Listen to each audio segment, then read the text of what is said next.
जय श्री राम। अयोध्या का संक्षिप्त वर्णन। यह कथा अवध की है और बहुत पुरानी है। अवध में सरयू नदी के किनारे एक अति सुंदर नगर था। उसका नाम था अयोध्या। सही अर्थों में दर्शनीय, देखने लायक, भव्यता जैसे उसका दूसरा नाम।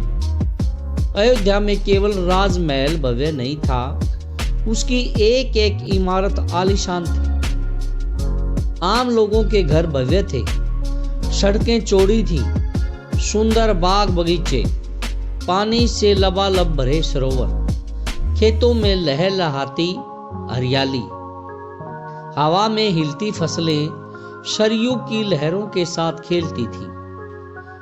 अयोध्या हर तरह से संपन्न नगरी थी। संपन्नता कोने अंतरे तक बिखरी हुई थी। सभी सुखी थे, सब समृद्ध थे। दुख और विपन्नता को अयोध्या का पता नहीं मालूम था, या उन्हें नगर की सीमा में प्रवेश की अनुमति नहीं थी। कहने का अभिप्राय यह है कि अयोध्या पूर्ण रूप से खुशहाल थी। पूरा नगर विलक्षण था, अद्भुत और मनोरम। उसे ऐसा होना ही था। यह कौशल राज्य की राजधानी थी। राजा दशरथ वहीं रहते थे। उनके राज में दुख का भला क्या काम। राजा दशरथ कुशल योद्धा और न्यायप्रिय शासक थे। महाराज अज के पुत्र, महाराज रघु के वंशज, रघुकुल के उत्तराधिकारी। रघुकुल की रीति नीति का प्रभाव हर जगह दिखाई देता था। सुख समृद्धि से लेकर बात व्यवहार तक लोक मर्यादाओं का पालन करते थे, सदाचारी थे। पवित्रता और शांति हर जगह थी, नगर में भी, लोगों के मन में भी। राजा दशरथ यशस्वी थे, उन्हें किसी चीज की कोई कमी नहीं थी। राज सुख था, कमी होने का प्रश्न ही नहीं था। लेकिन उन्हें एक दुख था, छोटा सा दुख, मन के एक कोने में छिपा हुआ। वह रह रहकर उभर आता था, उन्हें सालता रहता था, क्योंकि उनके कोई संतान नहीं थी। आयु लगातार बढ़ती जा रही थी। उनकी 3 रानियां थीं, कौशल्या, सुमित्रा और कैकेयी। रानियों के मन में भी बस यही एक दुख था, संतान की कमी। जीवन सूना सूना लगता था। राजा दशरथ से रानियों की बातचीत प्राय इसी विषय पर आकर रुक जाती थी। राजा दशरथ की चिंता बढ़ती जा रही थी। बहुत सोच विचार कर महाराज दशरथ ने इस संबंध में वशिष्ठ मुनि से चर्चा की। उन्हें पूरी बात विस्तार से बताई। रघुकुल के अगले उत्तराधिकारी के बारे में अपनी चिंता बताई।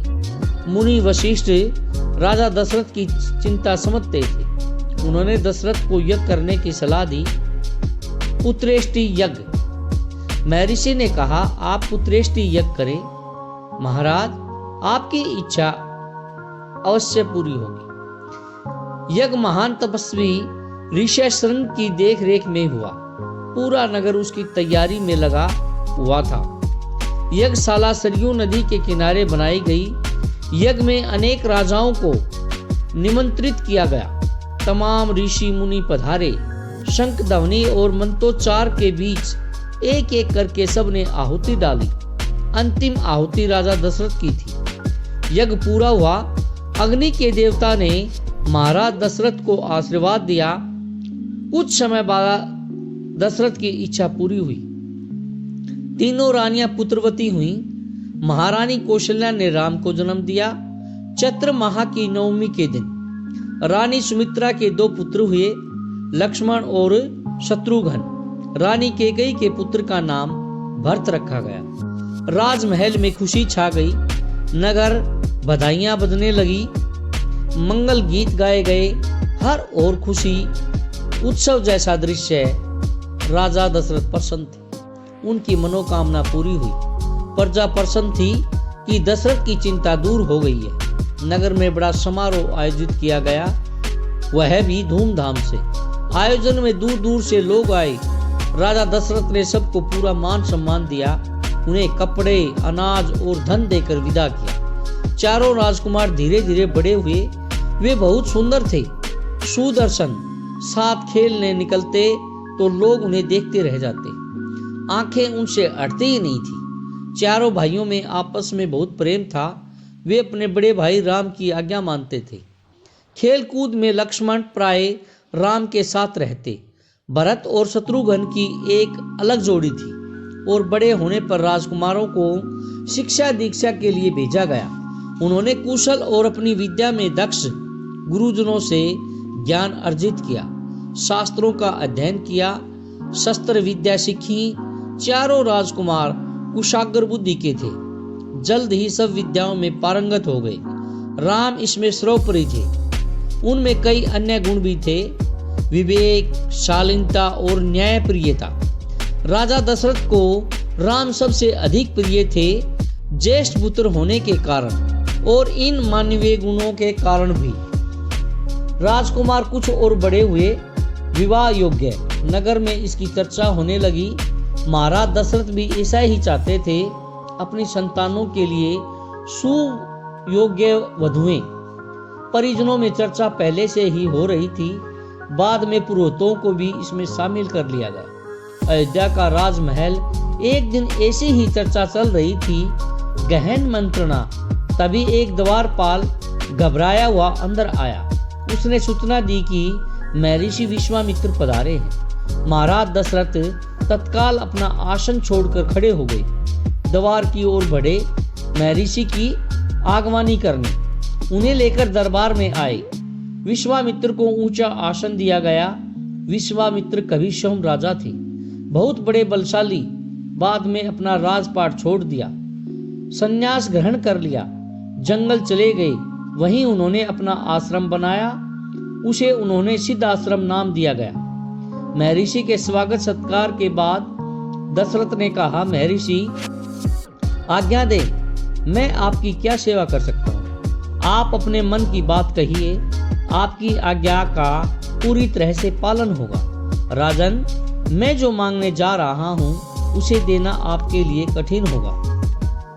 आप आज्ञा दीजिए महर्षि, मैं उसे पूरा करने के लिए तत्पर हूँ, बिल्कुल नहीं हिचकूंगा।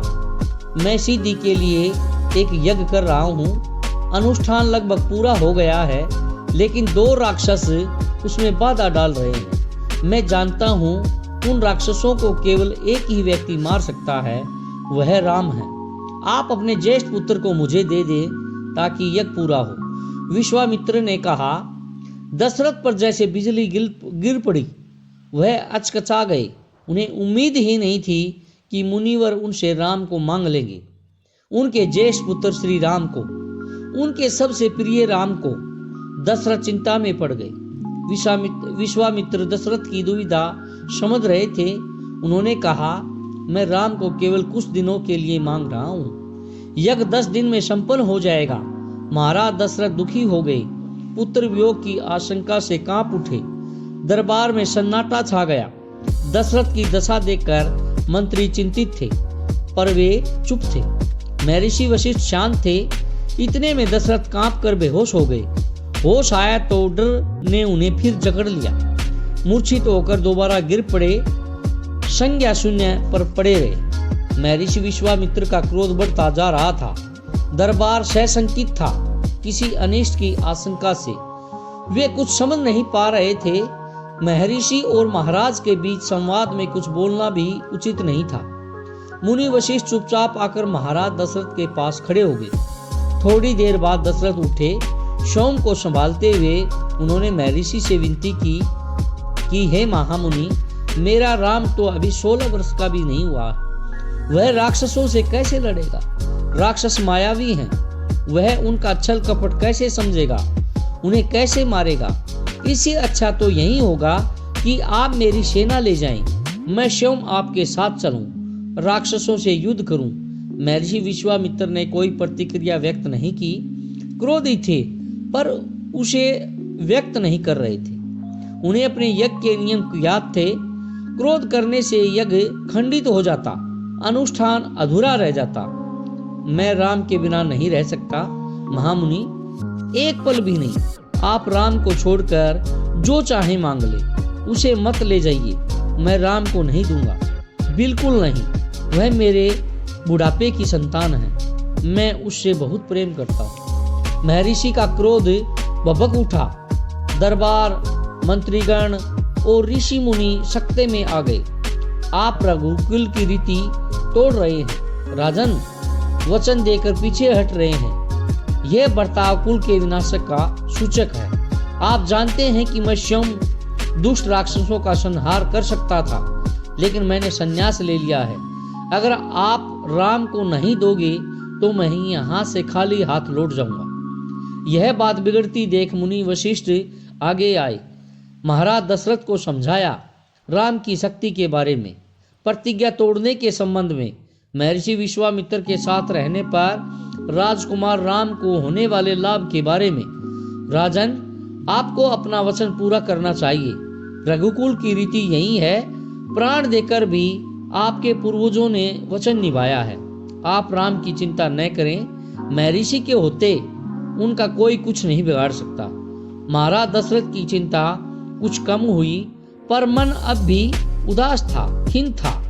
पुत्र वियोग का दुख सभी तर्कों पर भारी पड़ रहा था। गुरु वशिष्ठ ने कहा, महाराज, महर्षि विश्वामित्र सिद्ध पुरुष हैं, तपस्वी हैं, अनेक गुप्त विद्याओं के जानकार हैं। वह कुछ सोचकर ही यहाँ आए हैं। राम उनसे अनेक नई विद्याएं सीख सकेंगे। आप राम को महर्षि विश्वामित्र के साथ जाने दें, राम को उन्हें सौंप दें। दशरथ ने मुनि वशिष्ठ की बात सुनी, मन से स्वीकार कर ली, लेकिन वह राम को अकेले नहीं भेजना चाहते थे। उन्होंने विश्वामित्र से आग्रह किया कि वे राम के साथ उनके छोटे भाई लक्ष्मण को भी ले जाएं। महर्षि विश्वामित्र ने महाराज दशरथ का यह आग्रह स्वीकार कर लिया। राम और लक्ष्मण को तत्काल दरबार में बुलाया गया। महाराज दशरथ ने उन्हें अपने निर्णय की सूचना दी। दोनों भाइयों ने उसे सहर्ष स्वीकार कर लिया, सिर झुकाकर आदर सहित। इसकी सूचना माता कौशल्या को दी गई। बताया गया कि राम और लक्ष्मण वन जा रहे हैं महर्षि विश्वामित्र के साथ। नितांत गंभीर माहौल में सौसिचित वचन हुआ, शंख ध्वनि हुई, नगाड़े बजे। महाराज दशरथ ने भावुक होकर दोनों पुत्रों का मस्तक चूमकर उन्हें महर्षि को सौंप दिया। दोनों राजकुमार बिना विलंब किए महर्षि के साथ चल पड़े। बीहड़ और भयानक जंगलों की ओर विश्वामित्र आगे आगे चल रहे थे, राम उनके पीछे थे। लक्ष्मण राम से 2 कदम पीछे, अपने धनुष संभालते हुए, पीठ पर तुरीड़ बांधे, कमर में तलवार लटकाए हुए। राजमहल से निकलकर महर्षि विश्वामित्र सरयू नदी की ओर बढ़े। दोनों राजकुमार साथ थे। उन्हें नदी पार करनी थी आश्रम पहुंचने के लिए। विश्वामित्र ने अयोध्या के निकट नदी पार नहीं की। दूर तक सरयू के किनारे किनारे चलते रहे, दक्षिण किनारे तक, उसी तट पर जिस पर अयोध्या नगरी थी। वे चलते रहे। नदी के घुमाव के साथ साथ राजमहल पीछे छूट गया। उसकी आखिरी बस्ती भी निकल गई। चलते चलते एक तीखा मोड़ आया तो सब कुछ दृष्टि से ओझल हो गया। राम और लक्ष्मण ने एक बार भी पीछे मुड़कर नहीं देखा। उनकी नजर सामने थी, महर्षि विश्वामित्र के सधे कदमों की ओर। सूरज की चमक धीमी पड़ने लगी, शाम होने को आई। राजकुमारों के चेहरे पर थकान का कोई चिन्ह नहीं था, उत्साह था। वे दिन भर पैदल चले थे और चलने को तैयार थे। महर्षि अचानक रुके। उन्होंने आसमान पर दृष्टि डाली। चिड़ियों के झुंड अपने बसेरे की ओर लौट रहे थे। आसमान मटमैला लाल हो गया था। चरवाहे लौट रहे थे, गायों के पैर से उठती धूल में आधे छिपे हुए। हम आज रात नदी तट पर ही विश्राम करेंगे, महर्षि ने पीछे मुड़ते हुए कहा। दोनों राजकुमारों के चेहरे के भाव देखते हुए विश्वामित्र हल्का सा मुस्कुराए। राम के निकट आते हुए उन्होंने कहा, मैं तुम दोनों को कुछ विद्याएं सिखाना चाहता हूँ। इन्हें सीखने के बाद कोई तुम पर प्रहार नहीं कर सकेगा। उस समय भी नहीं जब तुम नींद में होगे। राम और लक्ष्मण नदी में मुंह हाथ धोकर लौटे, महर्षि के निकट आकर बैठे। विश्वामित्र ने दोनों भाइयों को बला अतिबला नाम की विद्याएं सिखाई। रात में वे लोग वहीं सोए, तिनकों और पत्तों का बिस्तर बनाकर। नींद आने तक महर्षि उनसे बातें करते रहे। सुबह हुई, यात्रा फिर शुरू हुई। मार्ग वहीं था, सरयू नदी के किनारे किनारे। चलते चलते वे एक ऐसी जगह पहुंचे जहां दो नदियां आपस में मिलती थी। उस संगम की दूसरी नदी गंगा थी। महर्षि अब भी आगे चल रहे थे, लेकिन एक अंतर आ गया था। राम लक्ष्मण अब दूरी बनाकर नहीं चलते थे, महर्षि के ठीक पीछे थे, ताकि उनकी बातें ध्यान से सुन सकें, रास्ते में पड़ने वाले आश्रमों के बारे में जान सकें, वहां के लोगों के बारे में जान सकें, वृक्षों वनस्पतियों के संबंध में जान सकें। स्थानीय इतिहास उसमें शामिल होता था। आगे की यात्रा कठिन थी, जंगलों से होकर। उससे पहले उन्हें नदी पार करनी थी। रात में ऐसा करना महर्षि विश्वामित्र को उचित नहीं लगा। तीनों लोग वहीं रुक गए, संगम पर बने एक आश्रम में। अगली सुबह उन्होंने नाव से गंगा पार की। नदी पार जंगल था, घना और दुर्गम। सूरज की किरणें धरती तक नहीं पहुंचती थी। इतना घना, वह डरावना भी था। हर ओर से झिंगुरों की आवाज, जानवरों की दहाड़, कर्कश ध्वनियां। राम और लक्ष्मण को आश्वस्त करते हुए महर्षि ने कहा, ये जानवर और वनस्पतियां जंगल की शोभा हैं, इनसे कोई डर नहीं। असली खतरा राक्षसी ताड़का से है, वह वहीं रहती है। तुम्हें यह खतरा हमेशा के लिए मिटा देना है। ताड़का के डर से कोई उस वन में नहीं आता था। जो भी आता, ताड़का उसे मार डालती, अचानक आक्रमण कर देती।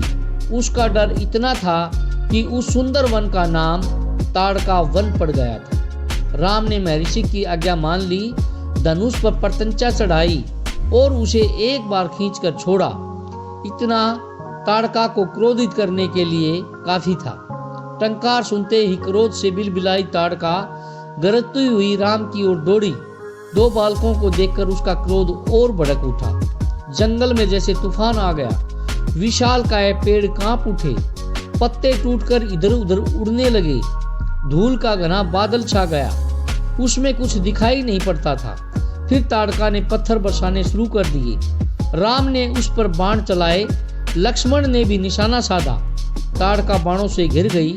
राम का एक बाण उसके हृदय में लगा और वह वहीं गिर पड़ी, फिर उठ नहीं पाई। विश्वामित्र बहुत प्रसन्न हुए। उन्होंने राम को गले से लगा लिया। उन्होंने दोनों राजकुमारों को 100 तरह के नए अस्त्र शस्त्र सिखाए, उनका प्रयोग करने की विधि बताई और उनका महत्व बताया। महर्षि का आश्रम वहां से अधिक दूर नहीं था, लेकिन तब तक रात हो चली थी। विश्वामित्र ने वह दूरी अगले दिन तय करने का निर्णय लिया। ताड़का मर चुकी थी, उनका भय नहीं था। तीनों ने रात वहीं बिताई, ताड़का वन में, जो पूरी तरह भय मुक्त था। सुबह जंगल बदला हुआ था। अब वह ताड़का वन नहीं था, क्योंकि ताड़का नहीं थी। भयानक आवाजें गायब हो चुकी थी। पत्तों से गुजरती हवा थी, उसकी सरसराहट का संगीत था। चिड़ियों की चहचहाहट थी, शांति थी। तस्वीर बदल गई थी। सिद्ध आश्रम का अंतिम पड़ाव था महर्षि का आश्रम। रास्ता छोटा भी था, मनोहारी भी। प्राकृतिक सौंदर्य का आनंद लेते तीनों लोग जल्दी ही आश्रम पहुंच गए। आश्रम वासियों ने उनकी आगवानी की, अभिनंदन किया। उनकी प्रसन्नता दुगनी हो गई थी। महर्षि विश्वामित्र के आश्रम लौटने की खुशी, राम लक्ष्मण के आगमन का सुख। विश्वामित्र यज्ञ की तैयारियों में लग गए। अनुष्ठान प्रारंभ हुआ। आश्रम की रक्षा की जिम्मेदारी राम लक्ष्मण को सौंपकर महर्षि आश्वस्त थे। अनुष्ठान अपने अंतिम चरण में था, पूरा होने वाला था कुछ ही दिनों में। 5 दिन तक सब ठीक ठाक चलता रहा, शांति से, बिना निर्विघ्न के। लगता था कि राजकुमारों की उपस्थिति ने ही राक्षसों को भगा दिया है। राम और लक्ष्मण ने यज्ञ पूरा होने तक न सोने का निर्णय किया। वे लगातार जागते रहे, चौकस रहे। कमर में तलवार लेकर, पीठ पर तूणीर लेकर, हाथ में धनुष लेकर प्रत्यंचा चढ़ी हुई, हर स्थिति के लिए तैयार। अनुष्ठान का अंतिम दिन। अचानक भयानक आवाजों से आसमान भर गया। सुबाहु और मारीच ने राक्षसों के दल बल के साथ आश्रम पर धावा बोल दिया। मारीच क्रोधित था, यज्ञ के अलावा भी इस बात से कि राम लक्ष्मण ने उसकी मां को मारा था, ताड़का को। राम ने राक्षसों का हमला होते ही कार्रवाई की, धनुष उठाया और मारीच को निशाना बनाया। मारीच बाण लगते ही मूर्छित हो गया। बाण के वेग से बहुत दूर जाकर गिरा, समुद्र के किनारे। वह मरा नहीं था। जब होश आया तो उठकर दक्षिण दिशा की ओर भाग गया। राम का दूसरा बाण सुबाहु को लगा, उसके प्राण वहीं निकल गए। सुबाहु के मरने पर राक्षस सेना में भगदड़ मच गई। वे चीखते चिल्लाते भागे। कुछ क्षण लक्ष्मण के बाणों का शिकार हुए, अन्य जान बचाकर भाग गए। महर्षि विश्वामित्र का अनुष्ठान संपन्न हुआ। राम ने महर्षि को प्रणाम करते हुए पूछा, अब हमारे लिए क्या आज्ञा है मुनिवर? महर्षि ने राम को गले से लगा लिया और कहा, हम लोग यहाँ से मिथिला जाएंगे, महाराजा जनक के यहाँ, विदेह राज के दरबार में। मैं चाहता हूँ कि तुम दोनों मेरे साथ चलो। उनके आयोजन में हिस्सा लेने महाराज के पास एक अद्भुत शिव धनुष है, तुम भी उसे देखो। राम और लक्ष्मण अगली यात्रा को लेकर उत्साहित थे। नए स्थान देखने और जानने का अवसर। सोन नदी पार कर विश्वामित्र मिथिला की सीमा के पास पहुंचे। अपने शिष्यों और राजकुमारों के साथ वे गौतम ऋषि के आश्रम से होते हुए नगर में पहुंचे। राजा जनक ने महल से बाहर आकर विश्वामित्र के स्वागत किया। तभी उनकी दृष्टि राजकुमारों पर पड़ी।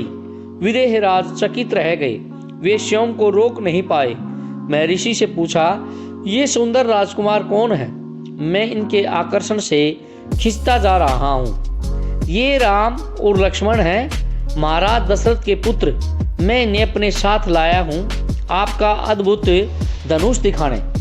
विदेह राज ने महर्षि, उनके शिष्यों और राजकुमारों के ठहरने की व्यवस्था की एक सुंदर उद्यान में। अगले दिन सभी आमंत्रित लोग, ऋषि मुनि और राजकुमार यज्ञशाला में उपस्थित हुए। वहां महर्षि ने फिर धनुष का उल्लेख किया। महाराज जनक ने अपने अनुचरों को आज्ञा दी, शिव धनुष को यज्ञशाला में लाया जाए। शिव धनुष सचमुच विशाल था, लोहे की पेटी में रखा हुआ था। पेटी में पहिए लगे हुए थे, 8 पहिए। उसे उठाना लगभग असंभव था। पहियों के सहारे खिसकाकर उसे एक से दूसरी जगह ले जाया जाता था। अनुचर मुश्किल से उसे खींचते हुए यज्ञशाला में ले आए। धनुष देखते ही विदेह राज एक पल के लिए उदास हो गए। उन्होंने कहा, मुनिवर, मैंने प्रतिज्ञा की है कि अपनी पुत्री सीता के विवाह के संबंध में जो यह धनुष उठाकर उस पर प्रत्यंचा चढ़ा देगा, उसी के साथ सीता का विवाह होगा। अनेक राजकुमारों ने प्रयास किया और लज्जित हुए। उठाना तो दूर, वे इसे हिला तक नहीं सके। प्रत्यंचा क्या चढ़ाते? विदेह राज का संकेत समझकर महर्षि विश्वामित्र ने राम से कहा कि उठो वत्स, यह धनुष देखो। राम ने सिर झुकाकर गुरु की आज्ञा स्वीकार की और आगे बढ़े। पेटी का ढक्कन खोल दिया। राम ने पहले धनुष देखा, फिर महर्षि को। गुरु का संकेत मिलने पर राम ने यह विशाल धनुष सहज ही उठा लिया। यज्ञशाला में उपस्थित सभी लोग हैरान थे। इसकी प्रत्यंचा चढ़ा दूं मुनिवर? राम ने पूछा। अवश्य, यदि ऐसा कर सकते हो तो। विदेह राज चकित थे। राम ने आसानी से धनुष झुकाया, ऊपर से उठाकर प्रत्यंचा खींची। दबाव से धनुष बीच में टूट गया। उसके 2 टुकड़े हो गए, बच्चों के खिलौनों की तरह। यज्ञशाला में सन्नाटा छा गया। सब चुप थे, एक दूसरे की ओर देख रहे थे। सभागार की चुप्पी महाराज जनक ने तोड़ी। उनकी खुशी का कोई ठिकाना न था। उन्हें सीता के लिए योग्य वर मिल गया था। उनकी प्रतिज्ञा पूरी हुई। जनक राज ने कहा, मुनिवर, आपकी अनुमति हो तो मैं महाराज दशरथ के पास संदेश भेजूं? बारात लेकर आने का निमंत्रण, यह शुभ संदेश उन्हें शीघ्र भेजना चाहिए। महर्षि की अनुमति से दूत अयोध्या भेजे गए, सबसे तेज चलने वाले रथों से। इसी बीच जनकपुर में धूम मच गई। बारात के स्वागत की तैयारियां होने लगी। नगर की प्रसन्नता चरम पर थी। महाराज जनक का संदेश मिलते ही अयोध्या में खुशी छा गई। आनंद फानन में बारात तैयार हुई। हाथी, घोड़े, रथ, सेना। बारात को मिथिला पहुंचने में 5 दिन लग गए। जनकपुरी जगमगा रही थी।